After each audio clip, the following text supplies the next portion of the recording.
Good evening, lovely folks. Hello to Kevpod and Patmos. Lovely to see you guys again. It has definitely been a while since my last stream. And it is extremely warm today. So if you hear random house noises and pigeons screaming, that is because I have the windows and doors all open because it's just too muggy without. How are you both doing? I hope you're all having a lovely, lovely day and enjoying the weather as much as I am, when I'm not boiling to death, that is.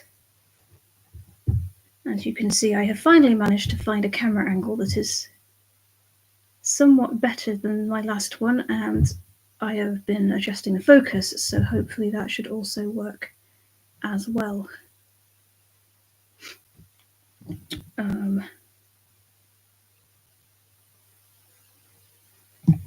Check that.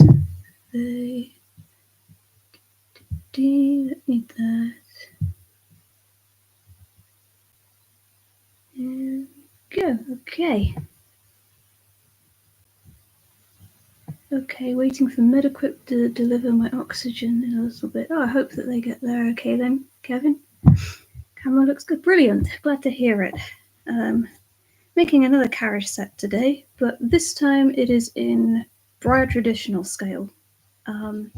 This is my model. He'll probably not fit on camera, but this is Gigi Valentine. She's a pretty standard-sized traditional Breyer, and she's going to be my model for today. I'm in the mood to make something that's a little less fiddly than a Schleich-sized tack set, and something else that I also did today was make all of my buckles before the stream so that I don't have to spend 30 minutes making those today. This is my pattern that I created earlier on today. So these are all my basic measurements for this particular tack set, which I will be making out of this brown leather, which the colour does not look great on camera, but it's sort of like a hot chocolate colour in real life. Yes, a very well used breadboard. It was part of my stock for doing pyrography on, but unfortunately I can't use it for pyrography to sell because part of the seam where they glued all the pieces together didn't seal. So it's a defect board, so I'm just using it to chop all of my tack pieces up on. But yes, so I'm going to give making some traditional tack for my own Breyer horses a go this evening. And the first piece I'm going to make, as usual, is the main saddle piece, which is the part that goes across the horse's back here that attaches to the girth.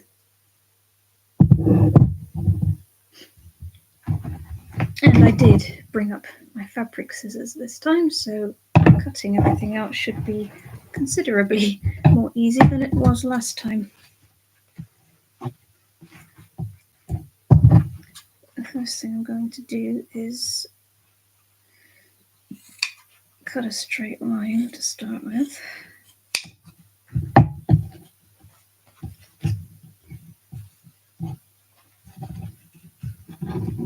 So that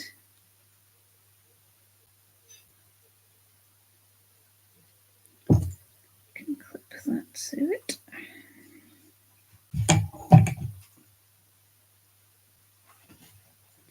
I've also been working on hopefully making all of these patterns. Let's move that up slightly. Making all of these patterns work without needing too much modification. Often as not, when I make patterns for myself, I end up quite drastically modifying them.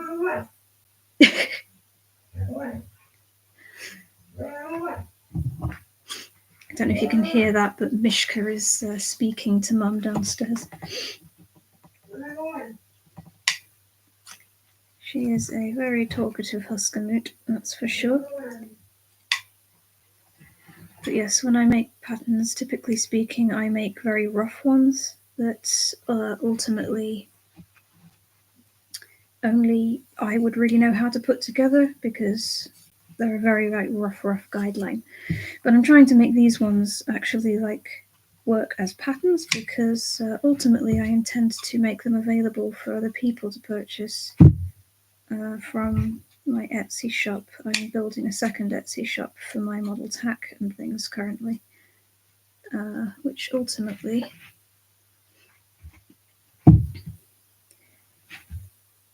Hey Lucy, welcome, welcome. How are you? Enjoying the sun, I hope. Mishka the cheerleader, yeah, definitely. She is the loudest dog on the street. Like, you can hear her all the way up the road when she sings the song of her people.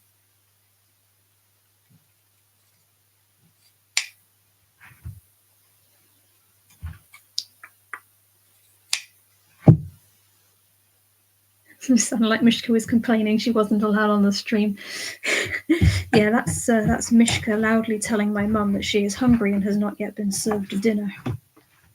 She is extremely vocal when she thinks she is being forgotten or shortchanged. That's for sure. Right, test fit that. It looks pretty good. Cool, cool. Oh dear, shouting at you in the bar. Well, kids will do that. Let's round off the corners.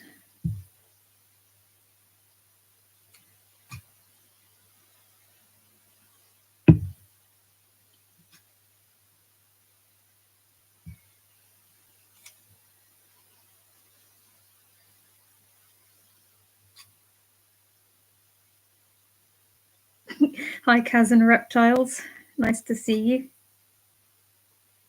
Hope you're doing okay today. Right, that's a good place to start. And the next thing I'm going to need is to make some jump ring loops, which I think that's 3 approximately. So yeah, one big one, 2 little ones. Back to the struggle of not being able to get them out of the jar again. And spilling the rest everywhere. Classic. 2 small ones. Meaning throw them all over the table. Seems to be my usual mode of operation.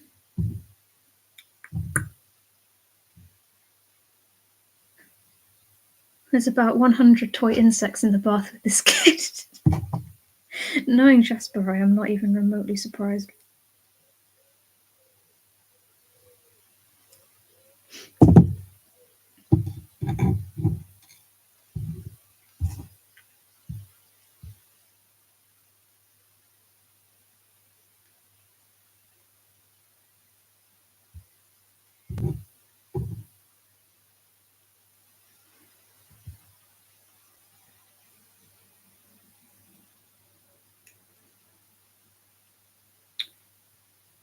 Oh, how I hate working with microscopic jump rings. This is why I made all of my buckles off camera today, because otherwise I would be here for years and years and years and years just making buckles. I am good, Lucy. I am doing very good. I am far too warm. It's really, really humid here, but apart from that, I am great.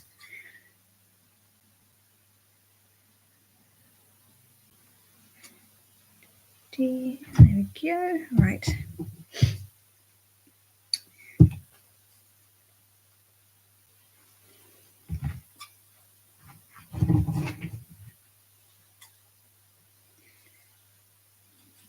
cut some straps for those.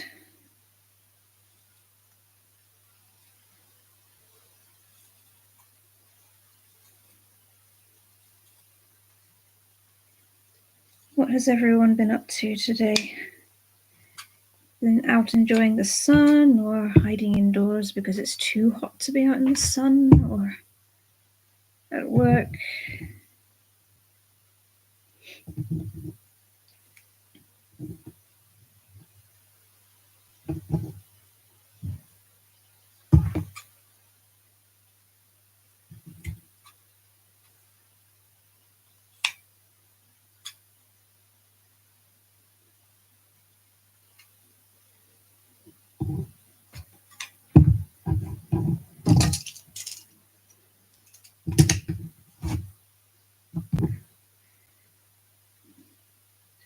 Figure out where the center of this is.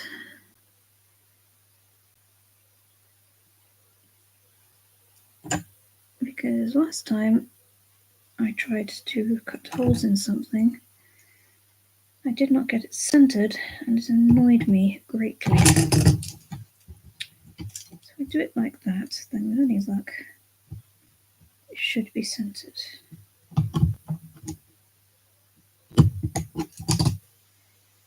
Much better. Wanted to do craft things yesterday, but has had to take Nan to hospital, so hopefully I can get in the craft room tonight. Oh, I'm sorry to hear that. How's she doing? Because I know you said she was having quite a rough time with the chemo last time I saw you.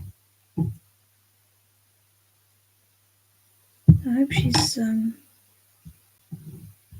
not doing like too badly. Little one had a school trip today, so had to get her all prepped at school on time. Then straight to work to do a funeral, then home, household stuff, and then picking up the little one again. Oh, nice. What was her school trip to? Is it anything interesting, or doing a bit of volunteering? A good 7-hour day outside, can't beat it. Ah, nice. I mean, that sounds like blisteringly hot to me, but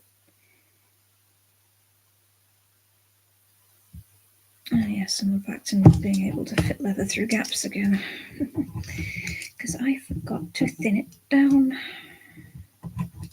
I'm so good at forgetting to do that. Right, let us try that again.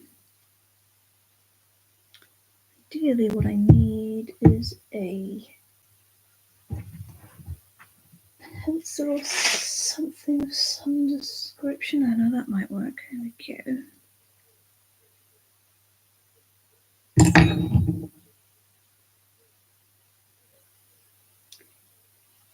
Let's through that one, put on the jump ring.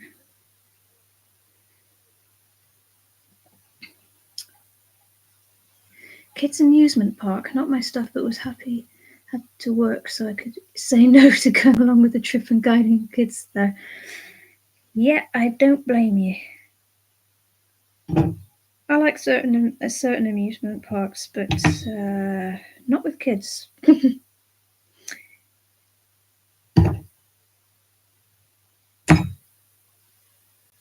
I have been to amusement parks and places like them with my younger relatives on several occasions, and I can live without screaming. Yes, started radiotherapy, but didn't agree with her yesterday. Took her to A&E, but the wait was up to 12 hours. Oh, bloody hell. Oh, I'm sorry to hear that. Yeah, the waiting times in A&E is ridiculous. Like, last time I went into A&E for an allergic reaction, the doctor never even got around to seeing me. They just kept telling me oh yeah, you're next in line, and then I just never was. And in the end, I got so sick of waiting, and my symptoms were going down, so I just went home. So I couldn't be bothered with sitting in a waiting room. I was there for 5 hours as well, so yeah, it's absolutely ridiculous. It's even worse when it's somebody that's like old and not well, though, because like you'd think they would be more of a priority in that case.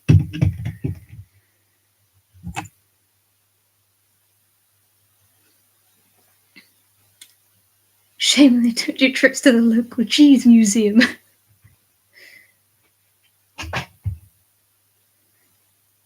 When they went to the zoo and to the flower growing greenhouse. Oh, that sounds cool.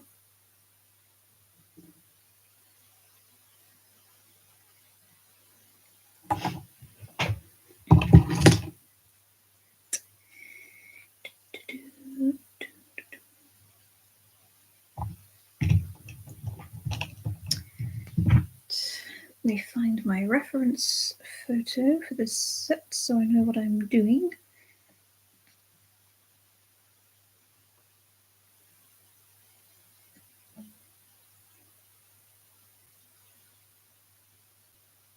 Alright.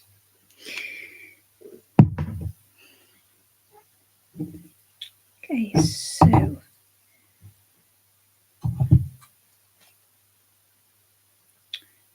probably no longer a straight line, but it doesn't particularly matter. Let me just trim that. The hardest part of working with leather when the only thing you have to cut it with is scissors is it's very, very, very difficult to get a straight line. I prefer being able to cut things with a sharp knife, but unfortunately with this particular leather I can't use a knife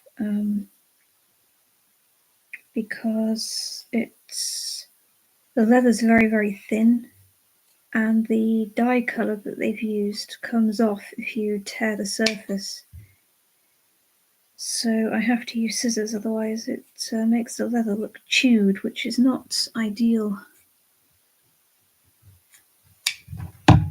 I was going to use a leather from a black handbag that I thrifted, but I tried taking the handbag apart a couple of hours ago and found out that not only is it fake leather, which is like a no-no to start with for my tack building, but it also unfortunately had really sticky foam glue gluing it to the lining of the bag, which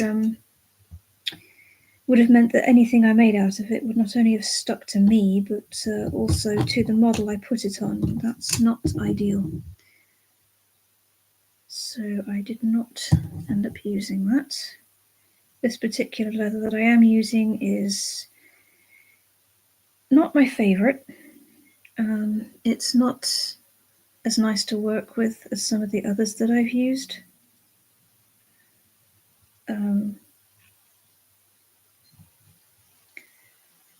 But it does sort of behave itself, so. And this particular set is for my collection. I won't be selling it, so I don't mind if it's a little bit off here and there. I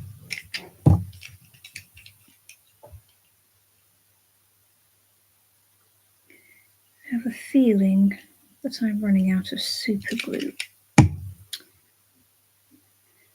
which wouldn't be such a problem if it weren't for the fact that the place that sells my favourite super glue no longer exists. Or should I say it does, but the shop in town no longer exists because it's from Wilko's, and Wilko's no longer has brick and mortar stores. They only have like online stores, and while I don't object to shopping online, at the same time it's like it does irritate me that I can't just like go into town and get something because I have to wait for it to ship.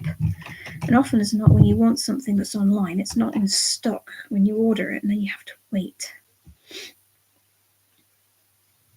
which is really annoying.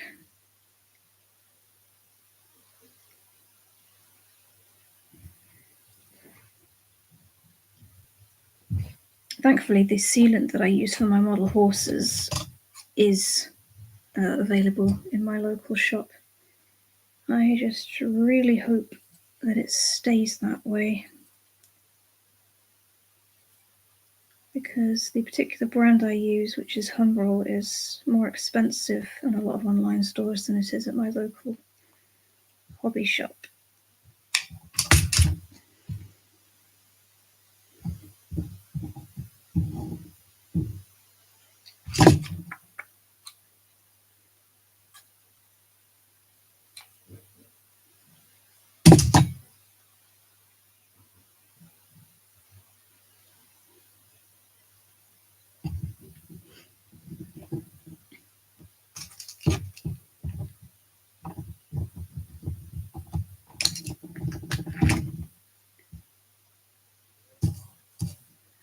Let's make sure I'm using the same size buckle. I made two sizes. I made one large and one small for some variation on different parts of the saddle set, but would not look very good if I used one large and one small on the same tack piece.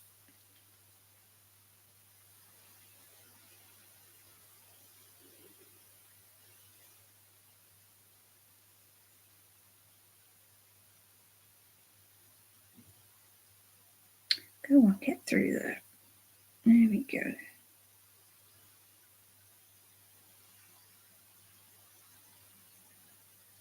Like that.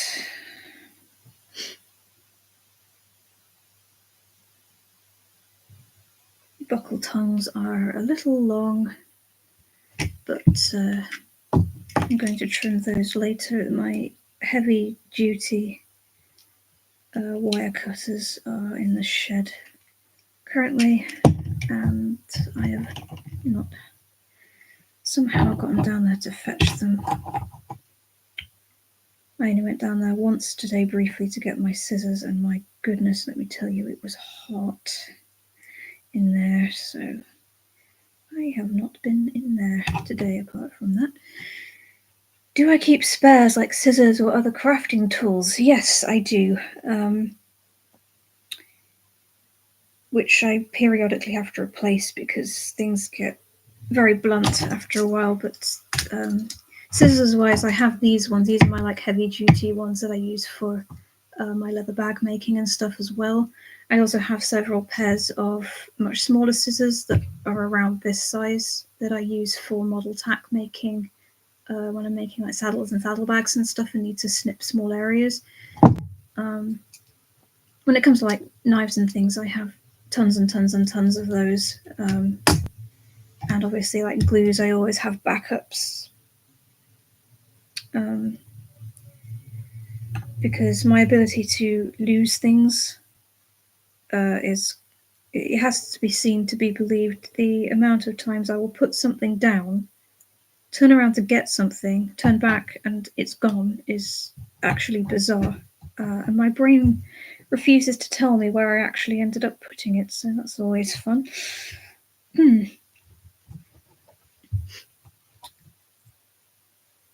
I also have about 4 of these floating around, but I like this one best because it has plastic handles. And my 2 others are metal, which really, really hurts my hands to use. I prefer not to have to use a manual punch if I don't have to. I do very much prefer my hole stamp method.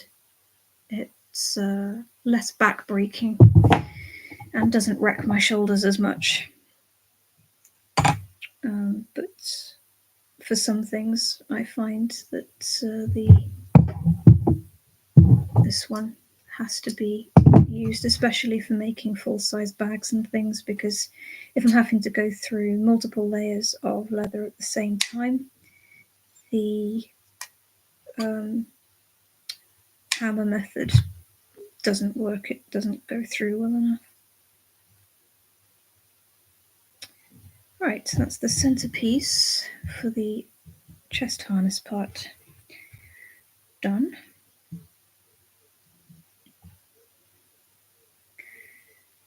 And it looks like my buckles have gotten there as well. So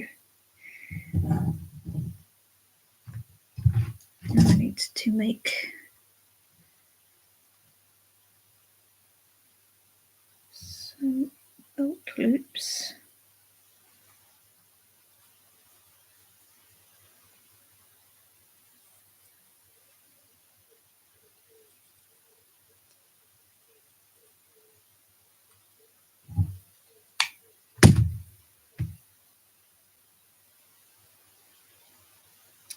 Like so.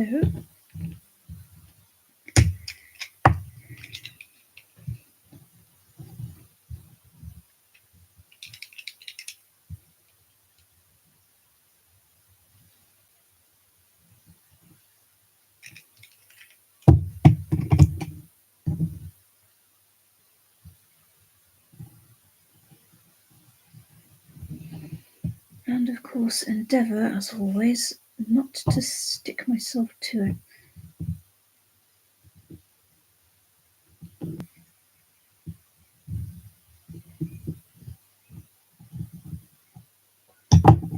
Because as I have been extremely good at doing that.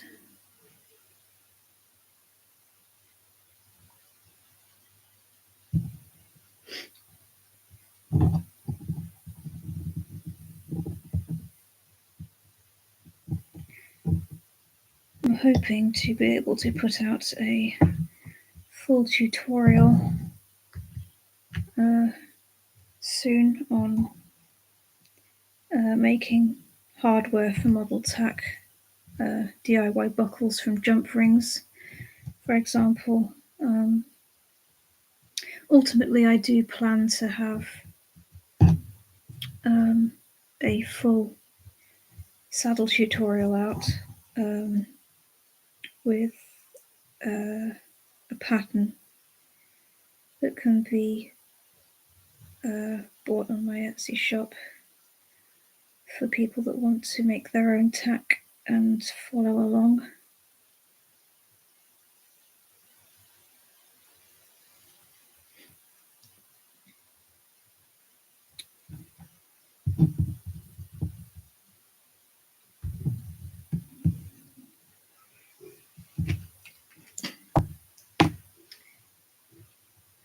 Yes, definitely. I have thought about shorter tutorials and stuff that I could turn into YouTube shorts. Apparently, they're a good way. I'm sticking myself to my project again. What did I tell you? Oh, I did it again.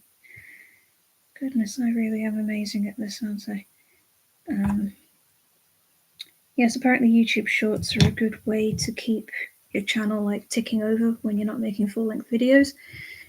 Because I will probably never be like putting out a video a week kind of thing, because the content that I make doesn't happen in a week. Like if I'm putting out like a start to finish painting tutorial or something like that, it's taken me about 2 months to paint a horse, so I can't really do that. So I've been trying to come up with ideas for filler contents that will be interesting to people in the meantime, between my main videos, that I can still have fun with. So yeah, micro tutorials seems to be a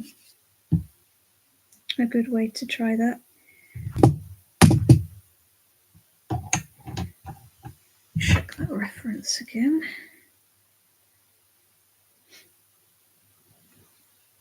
Ultimately, I tend to be a bit uncertain about posting tutorials on how I do things.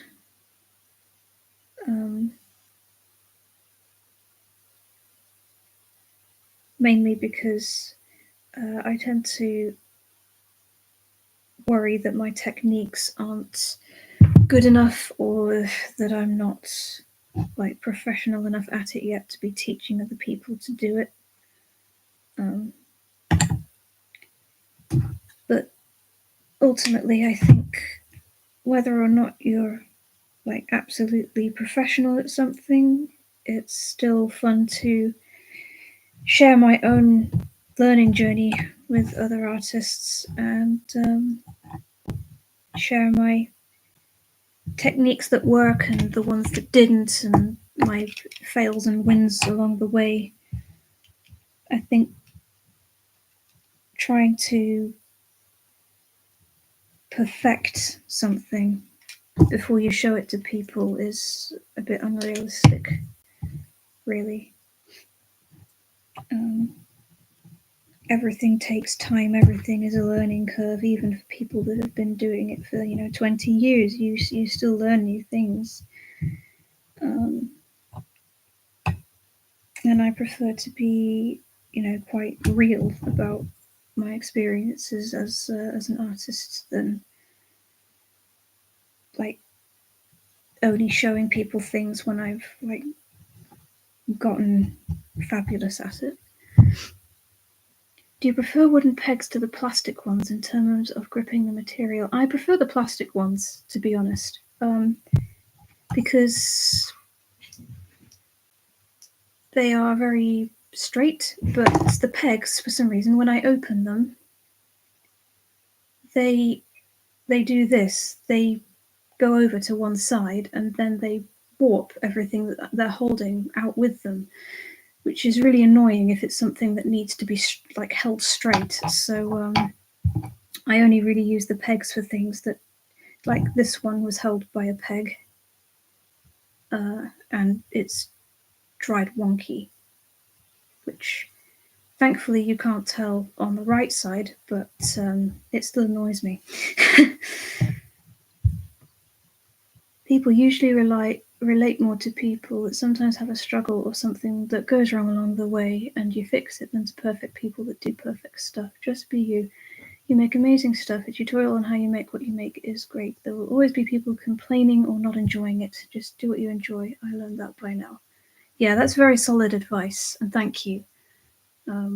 I agree. I've definitely learned a lot more from artists on YouTube that show what did and didn't work throughout their process than the ones that make it look like everything worked for them first time, because I would get frustrated that I was doing what they were doing and it wasn't working for me. So I want to be an artist that shows what could go wrong and how to troubleshoot it, basically, because I think that's what I'm not seeing in a lot of tutorials for tack making and stuff is how to fix it when it does go wrong, because it will. There are 100 different ways that something cannot go the way you planned it to when you're making something, especially when something is like, let's be honest, ridiculously tiny.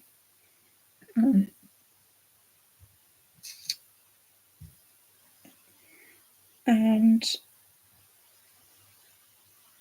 I personally have had to learn to work in very different ways as I've gotten like more experienced with the materials that I'm working with, to try and make things actually go the way I want them to these days. Back when I was originally making tack just for myself as a hobby, like 4 or 5 years ago, I was just using suede and hot glue, and would call it a day. But as I've really gotten into the hobby and wanted to actually make something of it, I've had to have a whole new learning curve with how to actually use tools and buying equipment that's a little more pricey, and make things for myself, because things like buckles in miniature, they're not cheap. So if I can make them myself, I'm saving myself money, but also just adding another personal touch to my tack. Cooper, hey, welcome. How are you today? Hope all is well with you.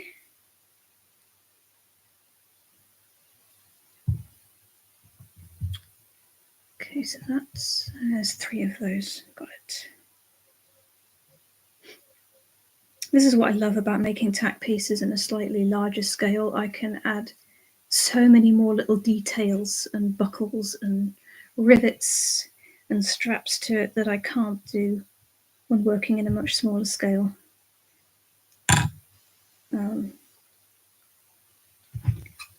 I absolutely love being able to make things as realistic as possible, and working in a slightly larger scale definitely gives me a better ability to do that. I think my favourite scale to work in, to be honest, is probably traditional, which is ironic given that I mainly only collect classics. I mean, I say that though, and like my traditional collection is slowly creeping up to be on par with my classics. So at this point, I don't think I can really say that I only collect classics anymore. I mean, I also said that I would never collect Schleich and Collecte, except for like one or two special models in particular. But I've slowly begun to accumulate more and more of them. So I can't really say that either anymore.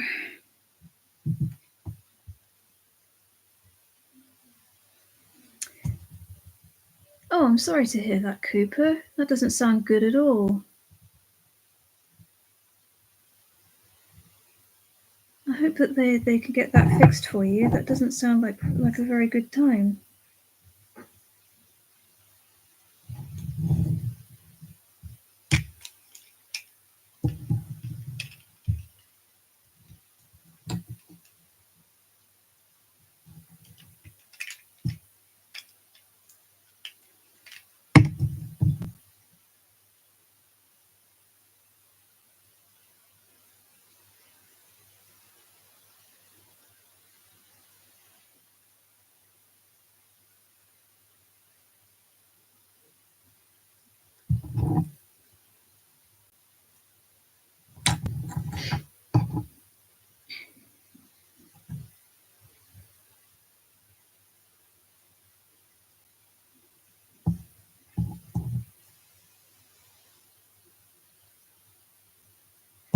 Right, straighten that.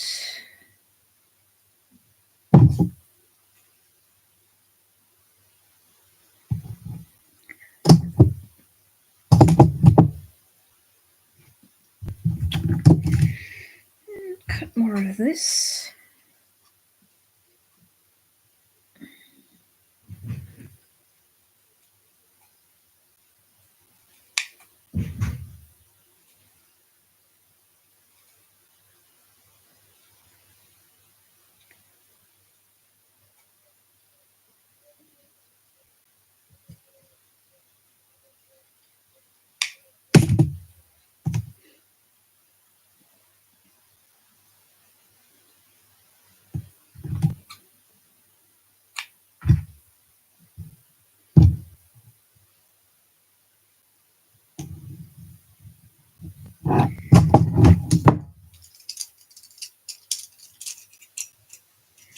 Do I have a trad model in mind that what I'm making would look good on? Yes, this particular set is for Gigi Valentine. Mine is named Totem. She's sort of the icon of my herd, so to speak. She's my second ever traditional that I've owned, and she's probably my favourite, to be entirely honest. She will be getting a new paint job at some point in the future. Not necessarily colour-wise. I really, really love her in the dark bay. I think that really suits her. But I plan to turn her into a Pinto. So I'll probably be giving her a dull coat and then putting white markings over her existing coat. She does, yeah. Heartbreaker. I have both.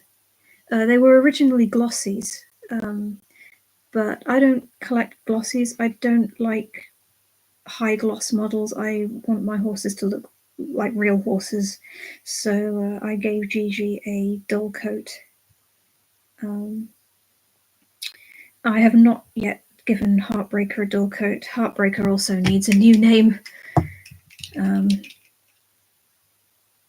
was going to call him Blue for like, totem blue, but I felt like that was a little cliche and not really necessary, given that they in no way really represent like my channel or my logo or anything. So I named totem before I even had my channel or Instagram. Yeah, Arrow and Cupid are cute. To be honest, I think Valentine is one of my favorite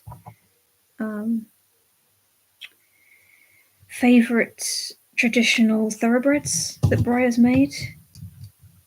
There's just something like very patient about her. Like, she looks like a really, really gentle mare, and I love that.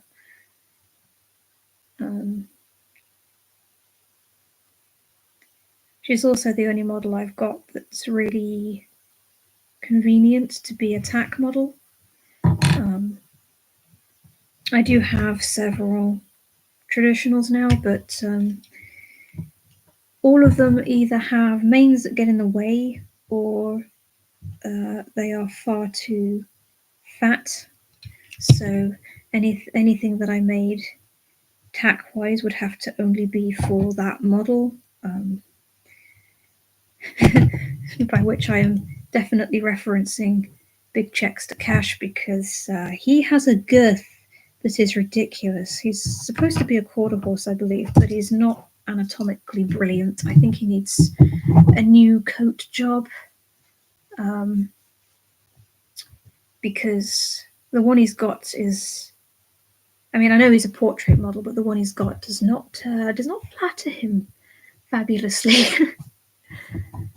I really want Succession and Live Fire, but I don't collect trad. Well, you see, Lucy, you told me that about Collect A and Schleich many, many times, and I mean, look at what I'm collecting now. So I mean, never say never.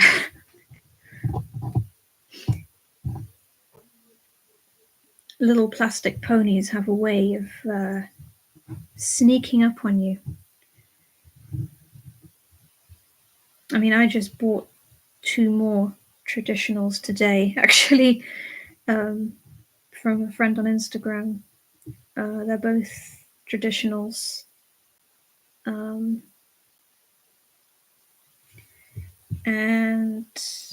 I'm really looking forward to repainting them. I initially bought them because I planned to repaint them to sell, but one of them has been on my grail list for a long time. I've been desperate to own him in my own collection, so there's a good chance I might hang on to him for a while when I get him.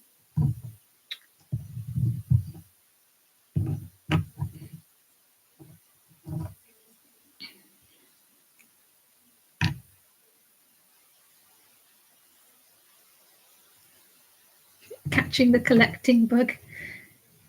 I do collect the near same scale Mythic Legions horses. Exactly! You see? If you've got room for those, you've got room to squeeze in a couple of traditionals, I'm sure.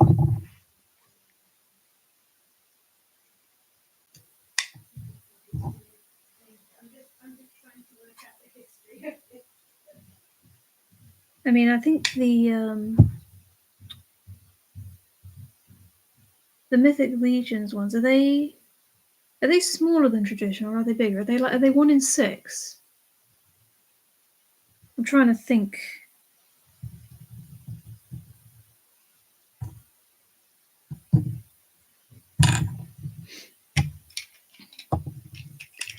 I don't personally have any, so I don't really have a point of reference.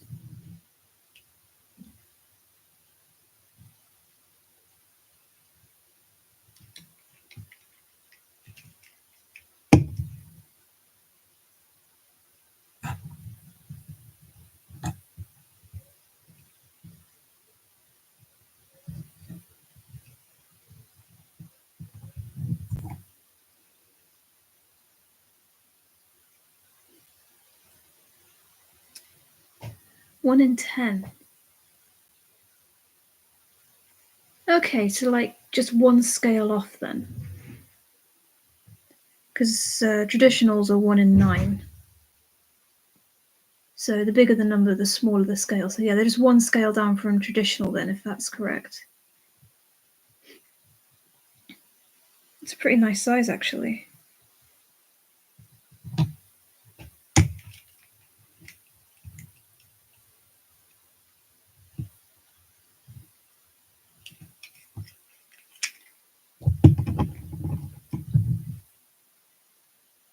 To be fair, it's not even that I don't want to collect traditional. I just don't really have the space for many of them. I initially started collecting classics because they took up less shelf room than a traditional does. But I have to admit the quality of traditionals in the sculpting and the detailing is far superior to classics. There are some really, really, really nice classics, but I think it depends on what year they're from and who sculpted them. Because I do tend to find some are definitely better than others, and the 90s Breyers are usually really, really awful from a detail perspective. Thanks for a fun stream. I have to go now. We'll watch the rest tomorrow. Have a great one and see you all later. No worries, Patmos. Thank you so much for stopping in. It was lovely to see you. Enjoy the rest of your evening, and of course, all the best to Wifey.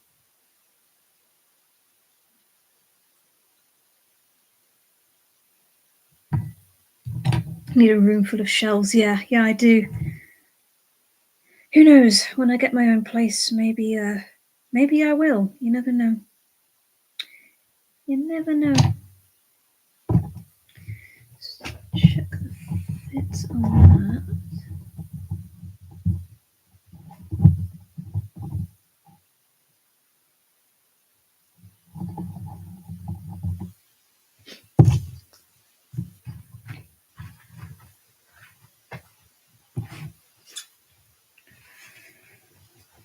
And let's cut that up there so that I can get a longer straight piece. And let's find chest piece. There we go.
If you could just stay there, that would be great. Thank you. All right.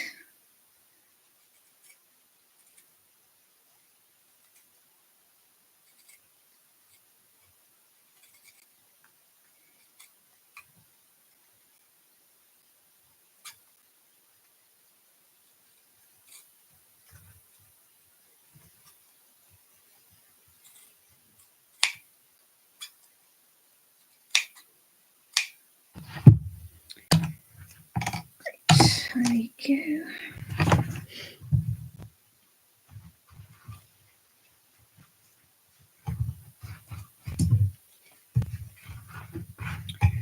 So that is going to be the main chest piece, which means I need to cut a piece to go through a central ring that will eventually attach the chest harness to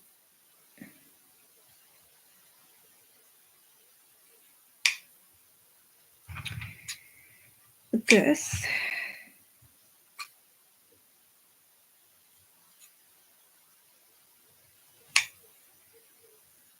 Oh, I can't wait to be able to make this in leather that I can cut with a knife. That'll be the day.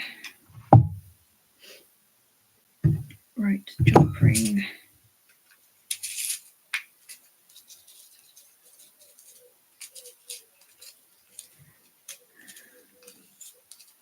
That I can never get out of the box. Okay.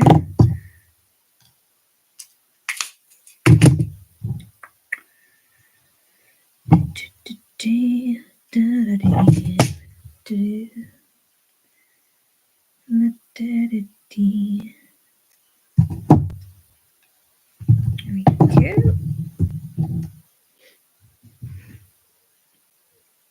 It's going to be like that. Okay, which just means I need to trim that.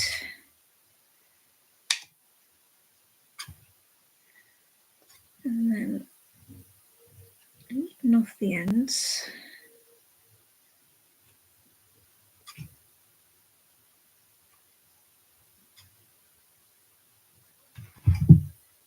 Just again, not easy to do with this particular leather, but oh well.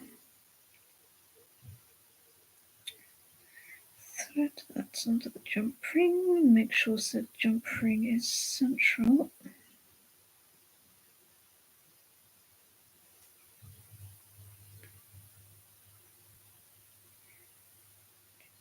Slightly more like so.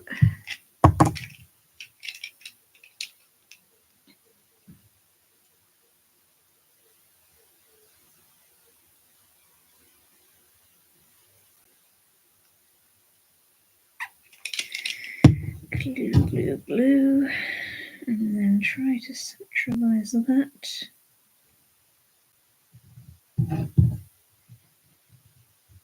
To the chest harness.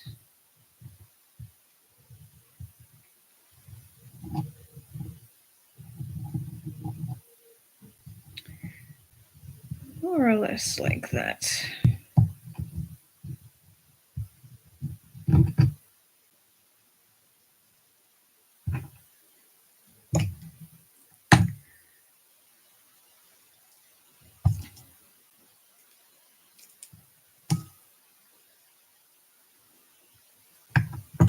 There we go.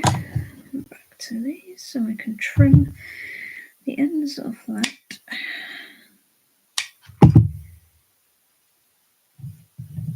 And there we have it. That'll be one side.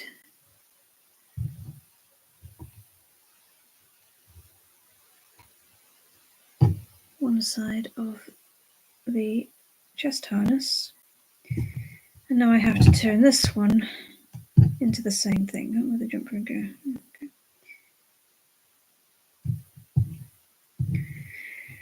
Which means more leather, which has gotten tangled up in super glue again. Amazing. Oh, I love that the glue I've chosen to work with is like the singularly most aggravating type of glue that one could learn to work with. See how equal are those? Okay, pretty much the same. Cool.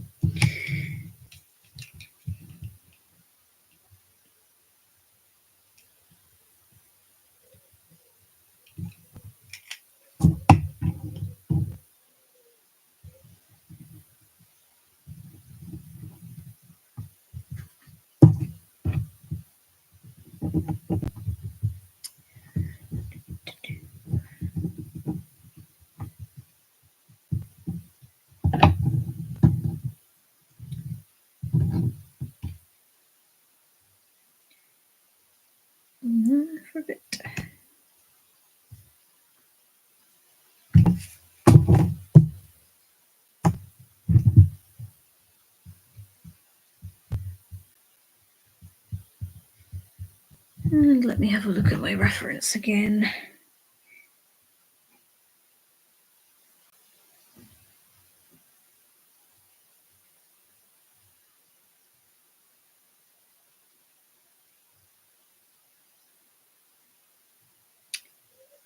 Okay. Right, let's round off the corners on this piece to start with.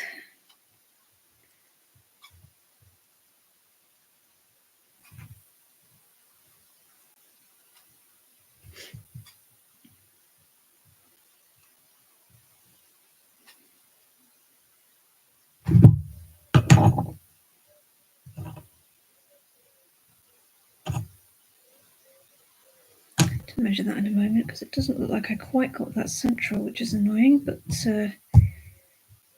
that seems to have been the same piece that I've struggled to make central on every single harness that I've made so far, which is slightly aggravating, but nothing that slightly shortening one side won't fix. Right, let's get the other side of this belt loop glued down.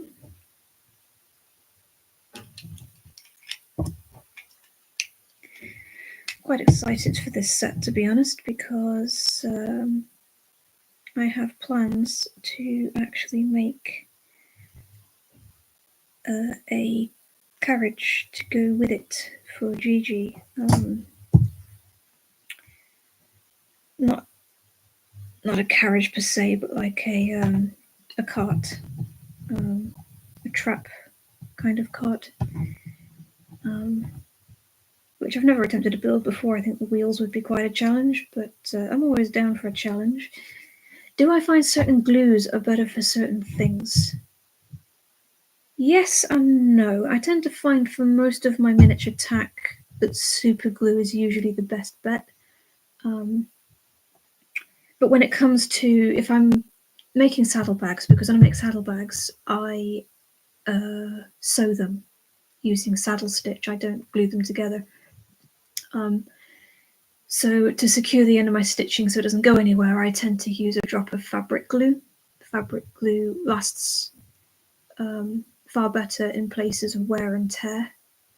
And it's also waterproof, which means it won't ultimately dissolve and let my stitching unravel in the future. I use super glue for the majority of my real life-size bags that I make as well, because once it's fully cured, it takes about 4 days to fully cure, but once it has, it's like contact cement. It's rock hard. It's not going anywhere. So I use that to glue patches onto my bags and things. But for miniature sets, I tend to find super glue works best. I really only use the Gorilla Glue. I do have a backup glue, which is Loctite, but I like the Gorilla Glue because it's gel glue. Loctite doesn't do a gel glue, or if they do, I've not been able to find it. This is a liquid, which means I have to pour some out on a tray and then use a toothpick to apply it, and it gets everywhere and it dries too fast. Whereas Gorilla Glue, because it's a gel, I can just use the cap to very lightly apply dots where I need it without getting glue over everything else. The amount of times I have stuck my own fingers together using the Loctite because it pours out and I'm not expecting it to, it's just, yeah, unbelievable, to be honest. I also use Yoo-Hoo glue very occasionally. I use Yoo-Hoo glue for wood, mainly, the Yoo-Hoo wood glue, for when I'm building either wooden saddle bases or model fences or model mounting blocks, things like that.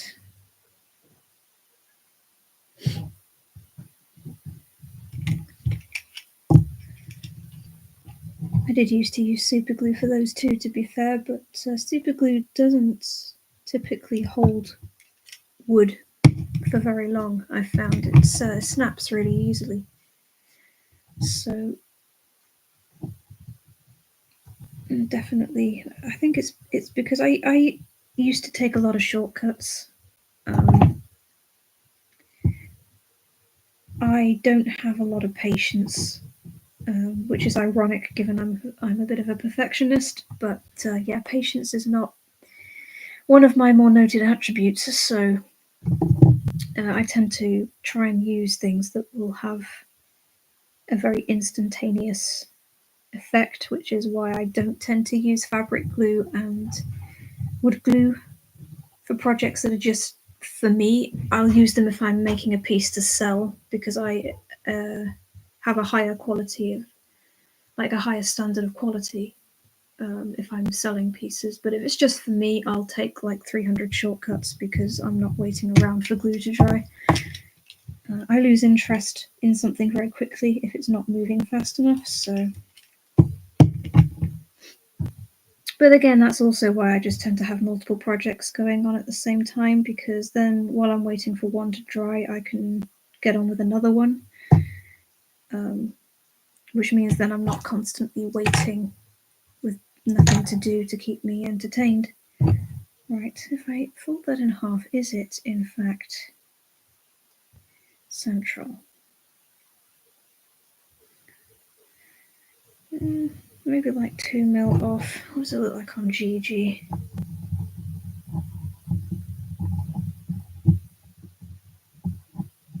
I think it'll do.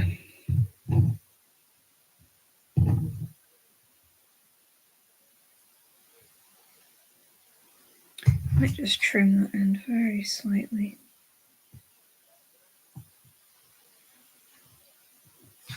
There we go.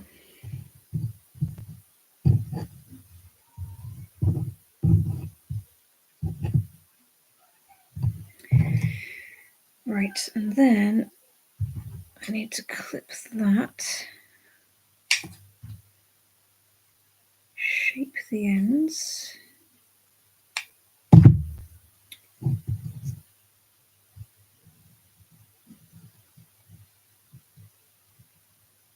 And that's going to be glued there.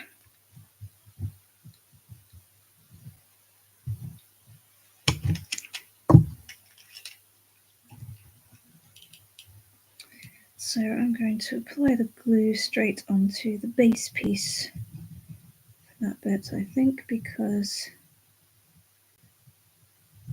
it's going to be easier to do it that way.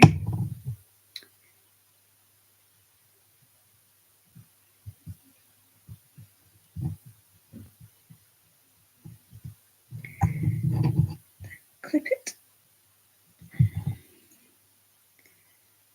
so that it can't go anywhere while drying.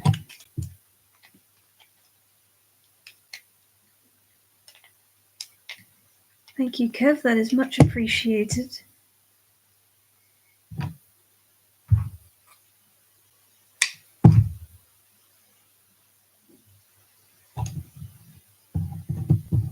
And one more belt loop for this side. And while that dries, I shall make the other two jump ring attachments for the neck collar later.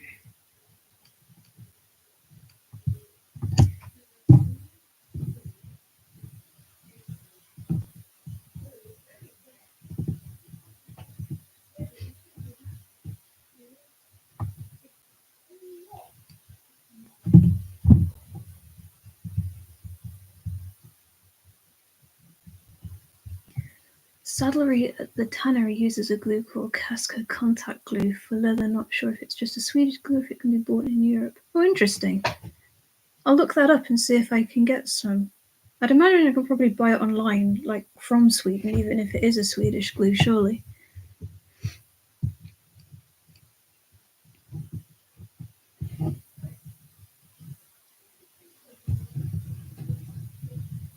Probably on Amazon, they seem to sell everything except, especially stuff you don't want.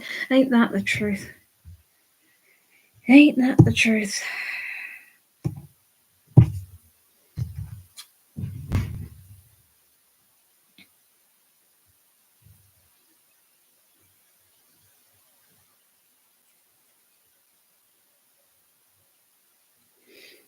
swear I can go on Amazon and I can search for 3 dozen like craft related products, and then the next time I go on Amazon, my Amazon recommended list that they so graciously offer me is full of things that I have never searched for, would never use, and aren't even relevant to me.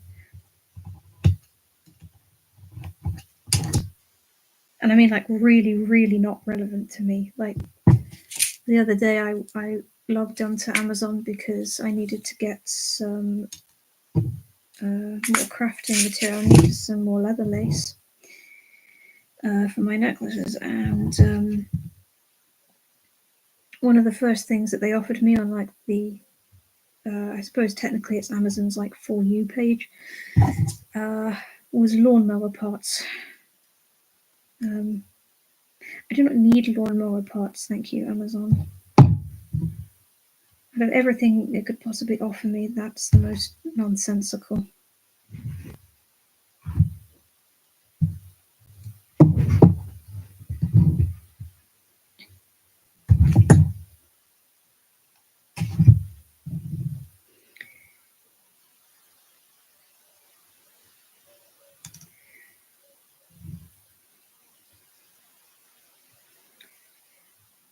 Good, let's get that through there.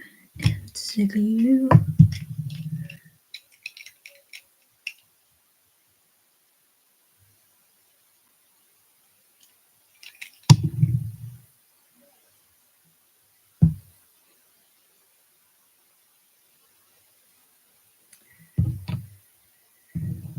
Lots and lots of glue.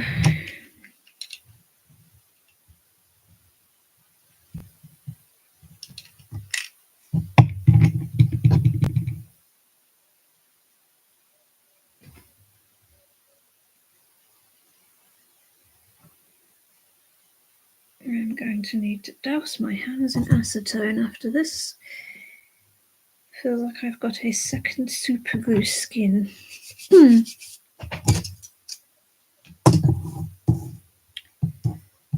Right.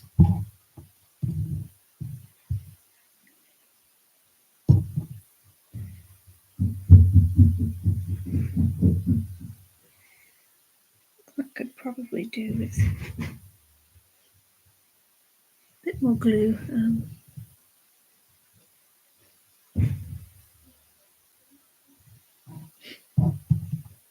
I apologise if you can hear a lot of background noise at the moment.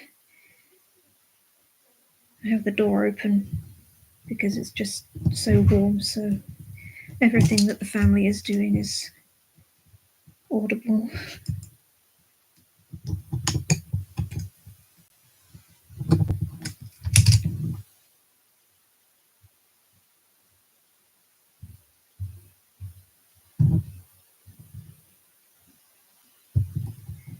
Instead of Spider Woman, you're Glue Girl. Hey, photography geek! Great to see you. How are you? Yeah, I mean, my family used to have a long-running joke that I should get myself a holster for my hot glue gun because I used to just hot glue everything. Like any problem the family had, my answer to it was hot glue.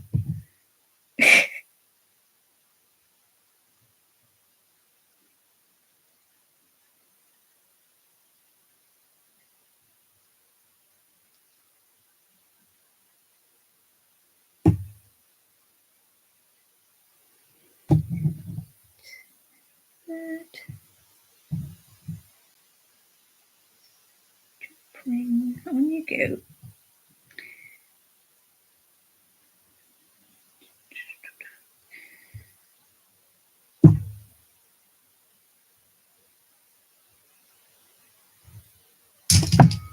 Through. There we go.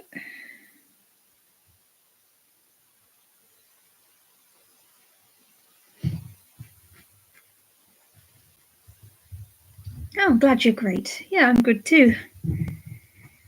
It's far too hot right now for my comfort, but apart from that, fine and dandy.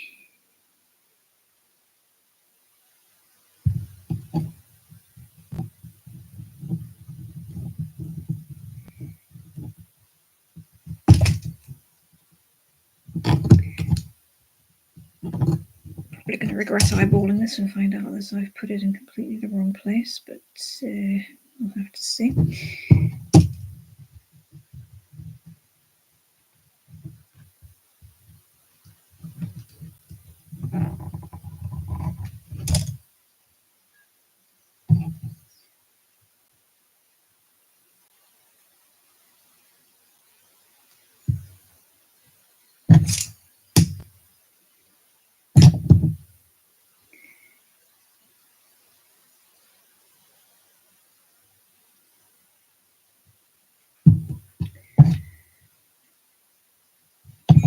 Fiddly as ever.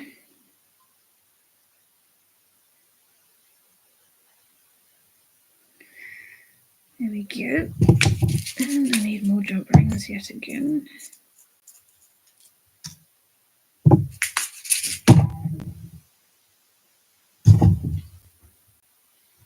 Yep, far too hot. I'm currently making a lasagna while watching a stream and it feels like I'm in a sauna. Ooh, yeah, I can imagine cooking in this weather. My goodness. Lasagna sounds good though. Might sneak over to your house and scrounge some.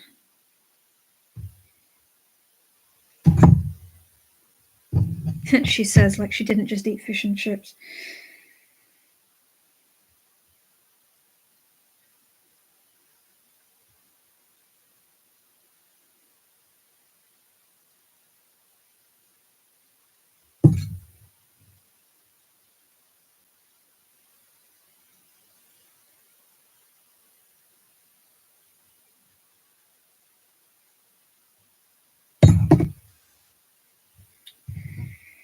Right, there we go.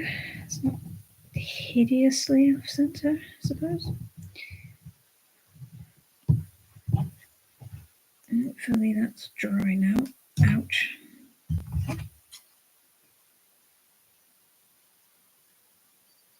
Hey, back in the craft room. Welcome back. It is going well. I've repeatedly stuck myself to my own project, but what's new, really?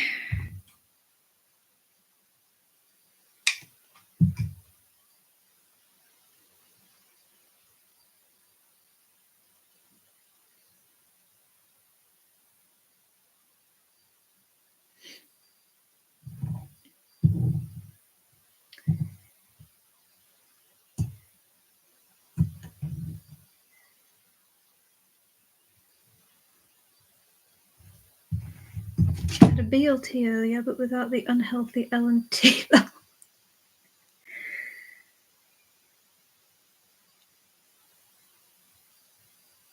Yeah, I think I'm going to have a cold supper later. I usually have supper about 9 o'clock. Otherwise, I get hungry when I go to bed. But I think I shall probably make myself a nice boiled egg sandwich tonight. It's far too warm for anything else.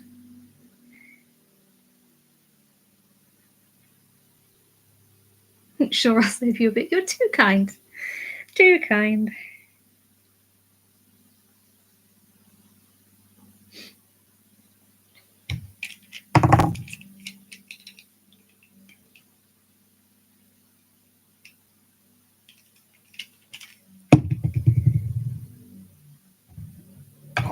It's probably dry now, so I'll borrow that.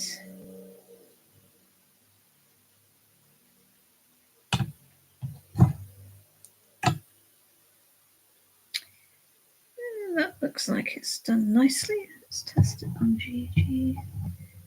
Yeah, that's looking quite snazzy. It's been ages since I've made Breyer Tack.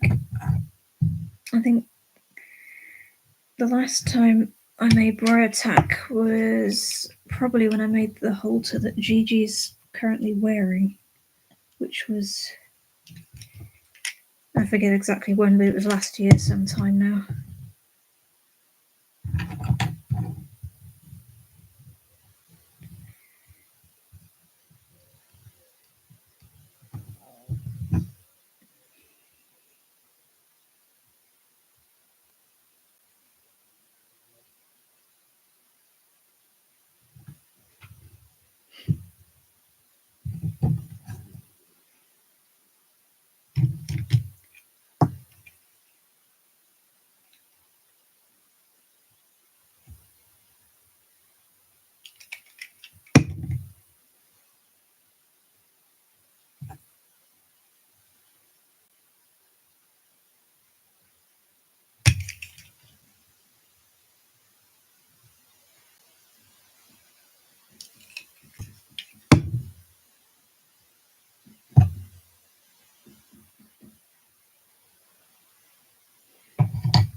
the distance there?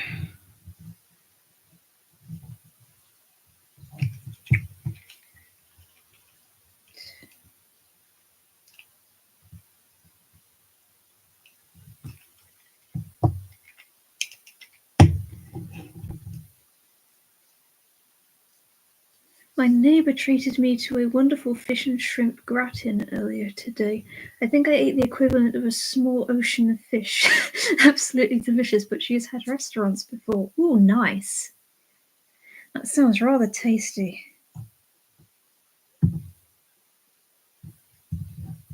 I'd imagine you won't need to eat for a few days then.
Right. I think I will wrap this stream up when I have finished this, putting this component onto this. Be take it to 8:30. I think would be a good place to stop. Since I have to keep an eye on my energy levels. I very much enjoy streaming, but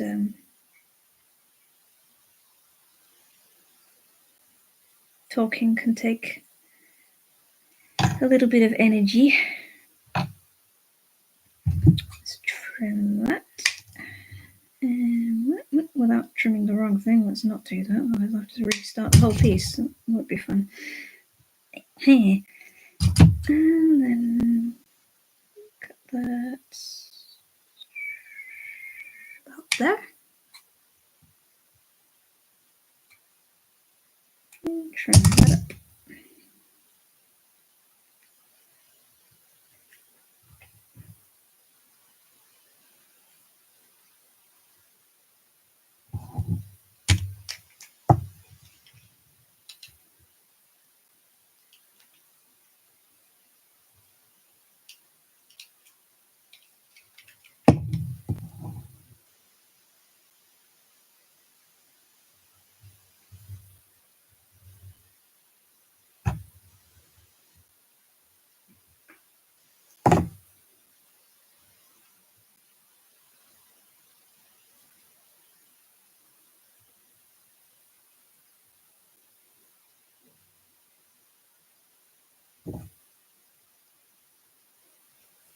Let's just drop it on the floor. Why not? That's a great idea.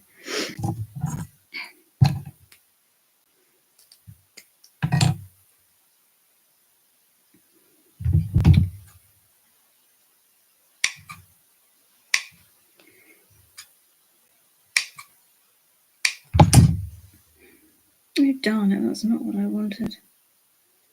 This is what I mean about the surface of this leather coming off way too easily. Like, all it takes is a clip with a tiny bit of super glue on it, and it just pulls the surface right off.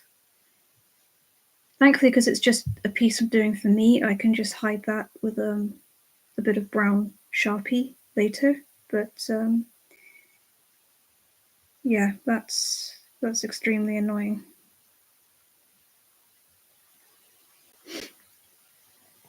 That's something I'll have to rectify in the future.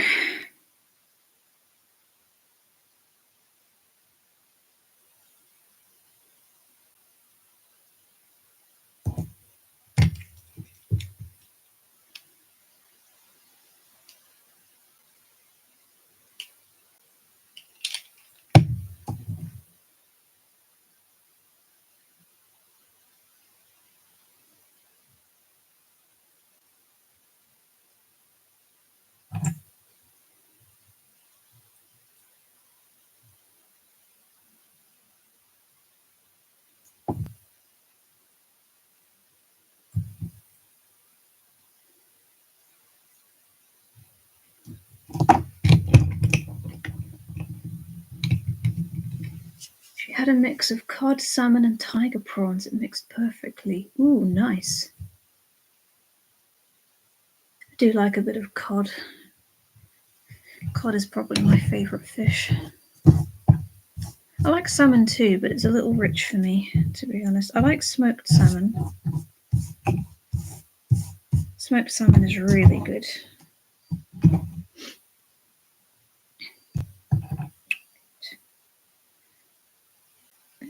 It's escaping. Let's not have that.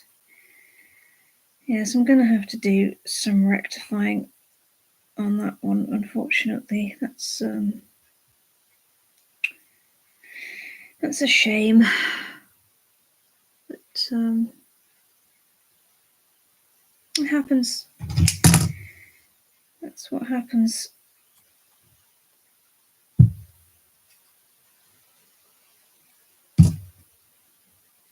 I'm just glad I'm not doing this particular set to sell, because otherwise I would have had to have redone the entire piece, but I don't mind hiding it with some brown Sharpie. Smoked salmon, pasta, and broccoli is the best. Ooh, that sounds amazing. Making my mouth water now. Like, I've had dinner and you're making me hungry again. It's not fair. Miserably unfair. You're going to force me to go and get a snack. Despicable.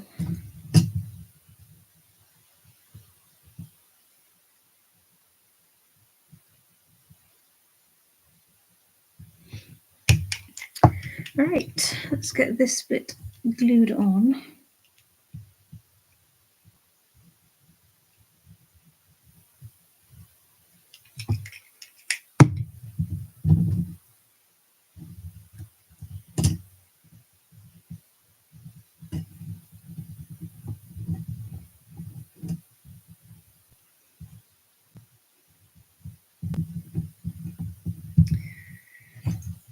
Clipped.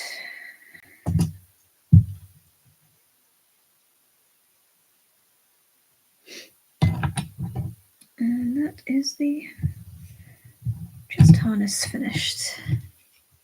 Snack time. Yep. Yeah, I think I'm gonna have to go and get myself a boiled egg sandwich. That sounds quite nice round about now.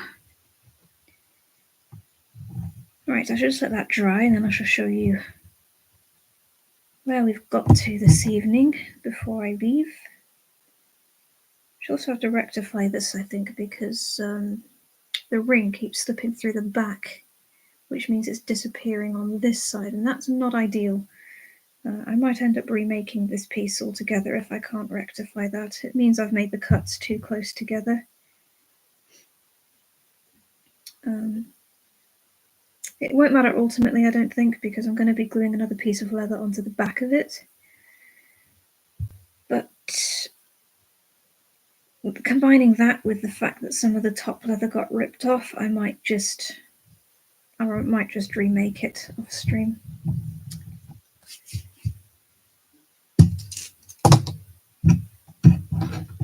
Let's put those away before they will end up on the floor.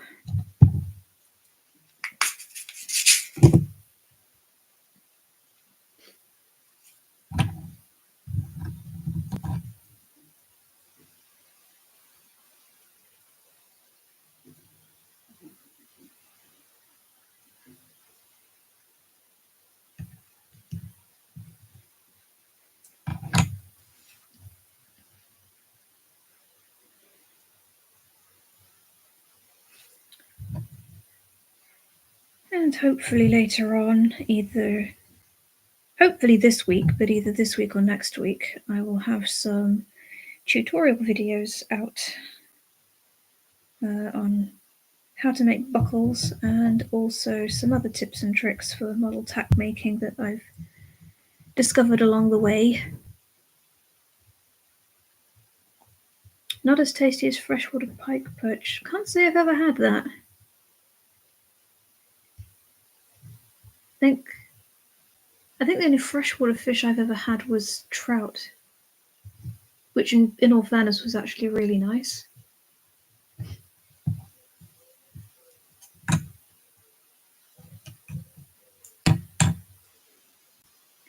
And there we go. That is the breast collar finished for this particular carriage set.